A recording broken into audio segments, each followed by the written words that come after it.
तो दिसंबर का महीना था, कड़ाके की ठंड पड़ रही थी। तो एक व्यक्ति शौच के लिए जो है तकरीबन सुबह के 4 बजे झील के किनारे जाता है। झील के किनारे जाता है, शौच करने के बाद वो देखता है कि झील के दूसरी तरफ आग जल रही है। उसने सोचा कि इतनी ठंड है, कोई आग जलाया है तो थोड़ा जाके सेक लें, शरीर को गर्म कर लें। वो गया।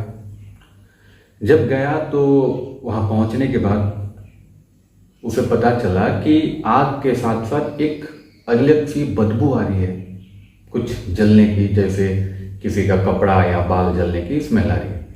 अंधेरा होने के कारण उसे कुछ समझ में नहीं आया। थोड़ी देर जब उसने इधर उधर करके देखा, तब वो देखते ही दंग रह गया। देखते ही उसके पैरों तले जमीन खिसक गई। वो वहाँ से भागा सीधा नज़दीकी पुलिस थाने पहुँचा। पुलिस थाने पहुंचकर उसने बताया कि उसे झील के किनारे एक इंसान की लाश जलती हुई मिली। पुलिस मौका वारदात पे पहुंचती है। पहुंचने के बाद पुलिस ने देखा कि ये एक इंसान, एक मर्द की लाश थी जो कि आधी जली हुई थी। पुलिस ने उस आग को बुझाया। बुझाने के बाद उस लाश को पोस्टमार्टम के लिए लेके गई और लाश आधी जल चुकी थी, जिसके कारण उसका पहचान करना मुश्किल था। तो उसने एक अज्ञात मर्डर के नाम पे पुलिस ने जांचबीन शुरू की। ये कहानी है 8 दिसंबर 2023 की, सानोदा थाने की। जांचबीन शुरू होती है। जांचबीन शुरू होने के बाद ठीक उसके 2 दिन के बाद एक व्यक्ति आता है उसी थाने में। आकर वो अपने गुमशुदा हुए एक 40 वर्ष के बेटे की रिपोर्ट लिखाता है कि पिछले 8-9 दिसंबर से उसका बेटा जो है लापता है। और ठीक 8-9 दिसंबर के करीब ही पुलिस को वो लाश मिली झील के किनारे। पुलिस ने जब गुमशुदा हुए व्यक्ति की, जिसका नाम ब्रिजलाल था, उसकी और जो लाश मिली, उन दोनों को जब मिलाया तब पता चला ये लाश उसी व्यक्ति की। अब उसे समझ में नहीं आ रहा था पुलिस को कि ऐसा किसी ने क्यों किया। पुलिस ने जांचबीन शुरू की। जांचबीन में पता चला कि ये जो है दिल्ली में मजदूरी करता था और 2 महीने 3 महीने में एक बार घर आता था। लेकिन जब भी घर आता था, इसकी लड़ाई इसकी पत्नी से अक्सर होती थी, क्योंकि ये थोड़ा शराबी था, जिसको लेकर इसकी बीवी को पसंद नहीं था और अक्सर लड़ाइयाँ होती रहती थी। बातों बातों में ये भी पता चला कि उसकी बीवी का जो है गांव के ही एक लड़के सोनू कुमार के साथ फोन पे लगातार बातचीत होती थी।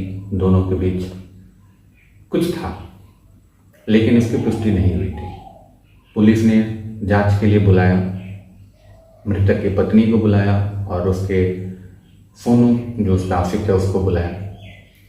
दोनों का कॉल ट्रैक किया गया तो पता चला कि दोनों घंटों लगातार बात किया करते थे। और जिस दिन ये लाश मिली उस दिन भी ये लोग काफ़ी देर तक बात किए और उसके बाद 2-3 दिन तक इन्होंने बात करना बंद कर दिया था। पुलिस को शक हुआ। पुलिस ने उन लोगों से पूछताछ की, 3rd डिग्री दिया। 3rd डिग्री देने के बाद पता चला कि हाँ, इन दोनों का एक दूसरे से अफेयर था।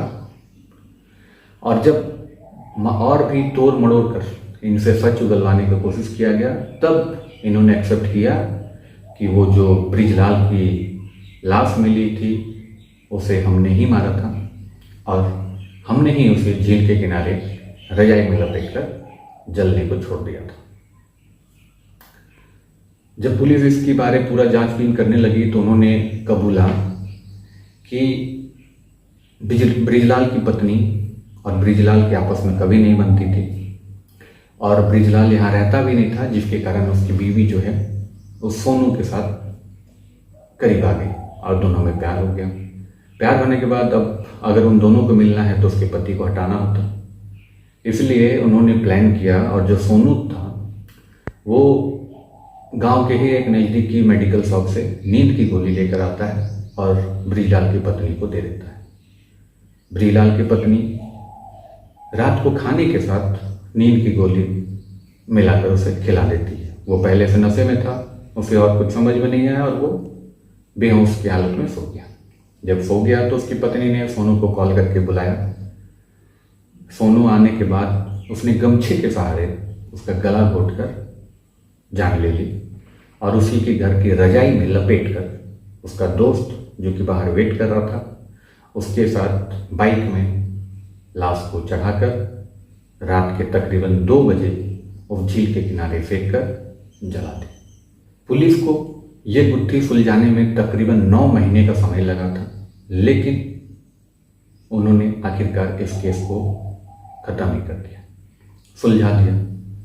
अभी उन तीनों के नाम पे केस चल रही है। तीनों अभी अदालत में पेशी भी हुई थी, जिनमें उसे हाई कोर्ट ने 14 साल की सजा सुनाई है और अभी वो जेल में है। मेरा इस वीडियो के माध्यम से आप लोगों को बस यही सूचित करना होता है कि हमेशा अपने और अपने परिवार की रक्षा करें, क्योंकि अभी के समय में हम किसी पर भी भरोसा नहीं कर सकते, चाहे वो पति पत्नी हो, बाप बेटा हो या भाई बहन। तो आप अपनी रक्षा खुद करें। तो बस चलता हूँ, अभी फिर मिलूंगा अगले वीडियो में। तब तक के लिए गुड बाय, जय हिंद।